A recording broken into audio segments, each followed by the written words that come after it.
और हमारा सवाल कुछ यूं है, कमर जमान कायरा साहब के बयान को खास तौर पर मद्देनजर कि क्या अब शहबाज शरीफ पीपल्स पार्टी को मनाने में किरदार अदा करेंगे, हाँ या नहीं के ऑप्शन है हमारे एनालिस्ट के पास। और पैनल पर आज हमें ज्वाइन करें हसन निसार साहब, शहजाद इकबाल साहब, मुनीर फारूक साहब, मजहर अब्बास साहब और इरशाद भट्टी साहब भी हमारे साथ है लाहौर स्टूडियो से। शहजाद इकबाल साहब, आपसे सवाल का आगाज करना चाहेंगे। पहले तो आपको भी और सबको रमजान की बहुत मुबारक हो। जब आपने इंट्रो दिया तो मैं समझा आप ये कहने जा रही थी कि कोई अंदर जा रहा है, बंद हो रहा है तो कोई रिहा हो रहा है। अच्छा है आपने ये नहीं इससे इसको जोड़ दिया।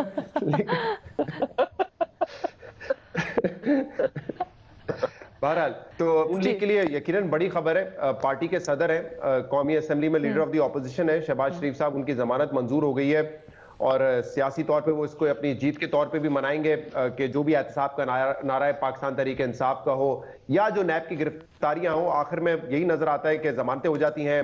कुछ अरसा जेल में रहने के बाद, कस्टडी में रहने के बाद, उसको भी बड़ा तनकीद का निशाना खुद कोर्ट्स की जानिब से बनाया गया है कि आप कन्विक्शन से पहले क्यों इतनी देर तक जेल में रखते हैं किसी को। लेकिन जो टेस्ट होगा हुकूमत का वो यही होगा, जो सवाल बार बार हम भी करते हैं कि क्या केस में कोई दम है।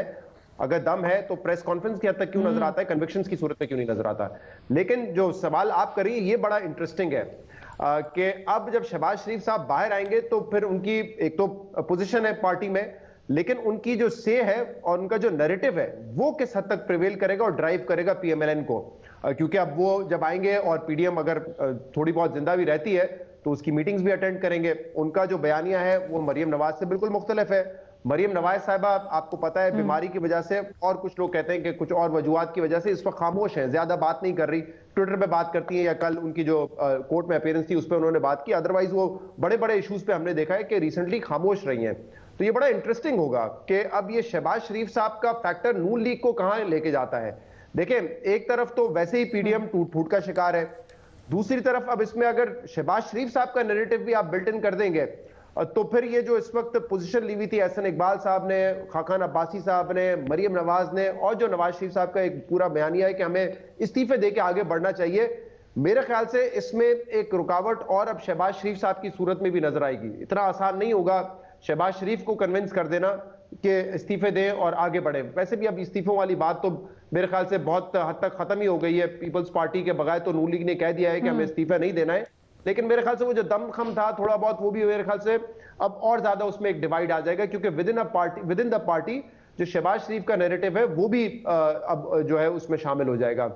तो इंटरेस्टिंग टाइम्स है। मेरे ख्याल से एक और चैलेंज होगा नून लीग को कि कैसे इस पीडीएम को यकजा रखते हैं और अपनी पार्टी में जो एक बयानिया है उसको यकजा रखते हैं। कहने को तो देखें ये 1000 मरतबा कहा जाएगा कि जो नवाज शरीफ का बयानिया है वही बयानिया प्रिवेल करेगा, वही स्ट्रैटेजी प्रिवेल करेगी, ये बात दुरुस्त भी है। लेकिन जब एक इतना जो शख्स जो कि सदर की पोजीशन रखता हो वो आके पार्टी में अपना इनपुट देता है तो कहीं ना कहीं उसमें एक डिवीजन जरूर क्रिएट होता है। लोग सोचना शुरू करते हैं कि कैसे आगे लेके जाना है। तो मेरे ख्याल से शहबाज शरीफ साहब का इस मौके पे निकलना बड़ा इंटरेस्टिंग होगा। बाकी जो शर्मिला फारूकी साहबा ने कहा है, मेरे ख्याल से अब उस पर मैं क्या बात करूं, वो खुद ही इस बात को जस्टिफाई करें कि क्या जो भी जमानतें होती हैं क्या उसका मतलब यह है कि वो मुखायमत हो रही है हुकूमत और ऑपोजिशन के दरमियान। तो इस तरह तो फिर ऐसे केसेस आएंगे जहां पे पीपल्स पार्टी को भी जमानतें मिलेंगी। तो क्या ये तस्वर कर लिया जाए कि वो अदालत जमानत इसलिए दे रही है क्योंकि मुखायमत होगी हुकूमत के साथ। अच्छा।